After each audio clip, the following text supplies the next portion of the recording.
You probably already know not to buy a Rolex watch off of some guy in the parking lot. But today we are going to be talking about 8 other money traps that can stop you from building wealth.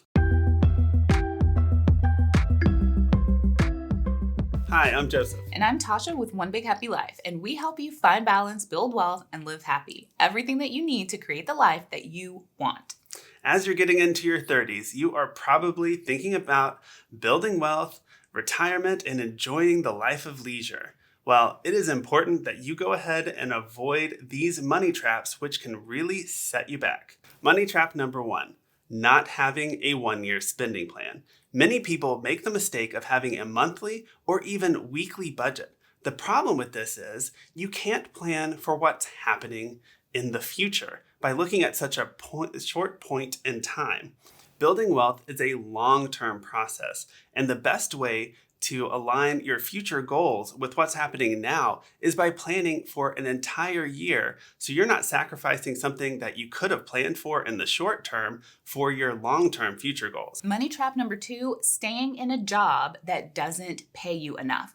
Seriously, sit back and ask yourself this question. Am I under earning right now?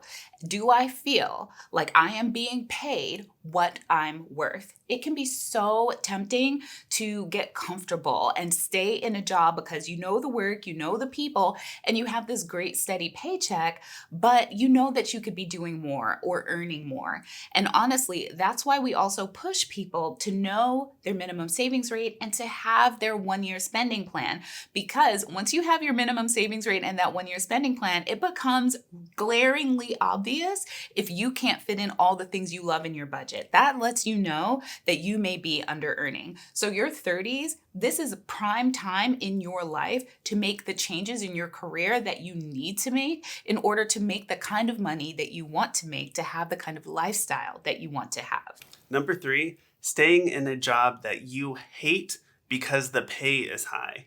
There are other ways to make money, and making a lot of money. People doing whatever it is that you actually want to be doing, there are jobs out there where people are making a good living doing that. And you can too. There is no reason why you can't make the switch, just like whoever that is did at some point. Your 30s are just the perfect time to go ahead and take a look at what your career is giving back to you, and making the decision that, well, I don't want to spend years of my life sacrificing, stressing out over something that I'm not enjoying just because it has a higher pay. There are other ways to get that high pay where you will actually enjoy it. So definitely seek those opportunities. Money trap number 4, and this is a big one, not saving enough money.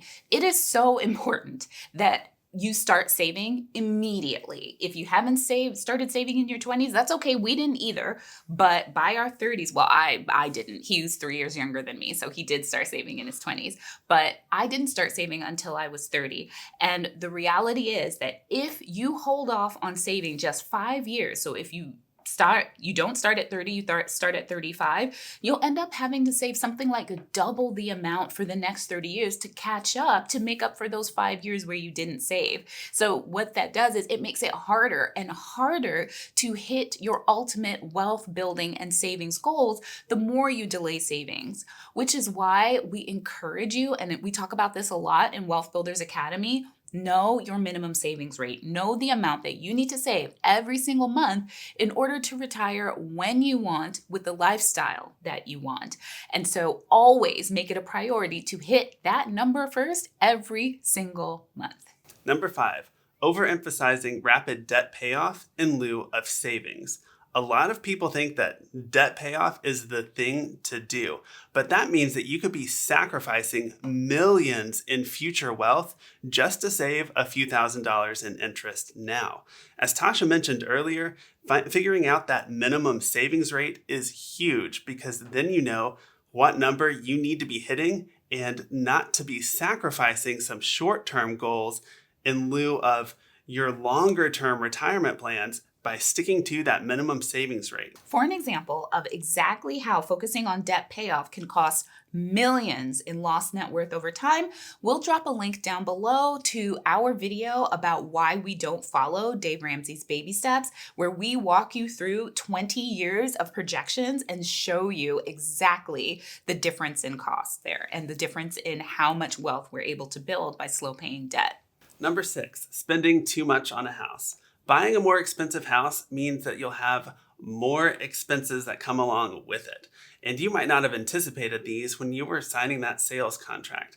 The problem is this can impact your long-term future goals by limiting how much you have available to save. So if you're not hitting your minimum savings rate, we're talking about long-term financial problems that you could have avoided with a less expensive house. So one of the things that we do is we have our minimum savings rate. That always comes out first. And so then when we're planning on how much house we can afford, we then put together a projected 1-year spending plan with that new house and the new expenses that will come along with it, including potentially buying new furniture, taking care of projects, that kind of thing. So we're sure that that new property won't impact our long-term wealth building goals. Number 7, living in a high cost of living area. You do not have to do that. There is a job for you somewhere that is cheaper, where your dollars that you're earning can go further, and that means supporting a better lifestyle now without doing any other different job, the exact same job. Now, we do live in the DC area, which is a higher cost of living area, but we do live quite a bit outside of DC to help cut down on the housing costs somewhat. So that has really helped us.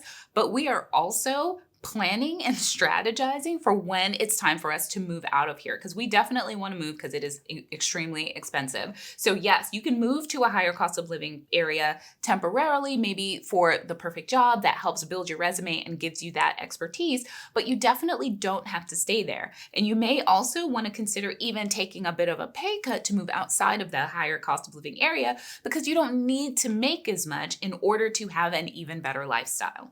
Number 8, believing that you are locked in to your current circumstances, expenses, or income. I have good news for you. You are not locked into those things. There are definitely choices that you can make now that can free up whatever situation you're in the future, but you've just got to start planning for it now. Here's the thing. You can completely change careers over the course of your 30s and, honestly, just go on to become a doctor, spend 12 years, and then in your 40s, you're a doctor, and you can spend 30 years being a doctor. You are not locked in, even if you have kids.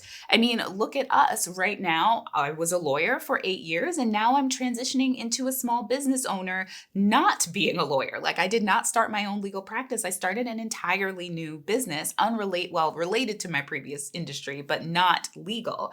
And so just believe that you can do something different if you want to. That is the first step to taking action. Just believing that something different is possible. Then you can start figuring out what that something different is for you and then putting it together a plan to make it happen. All right, watch out for these pitfalls in your 30s and make sure you're saving enough, building wealth. We'll see you guys next time. Bye.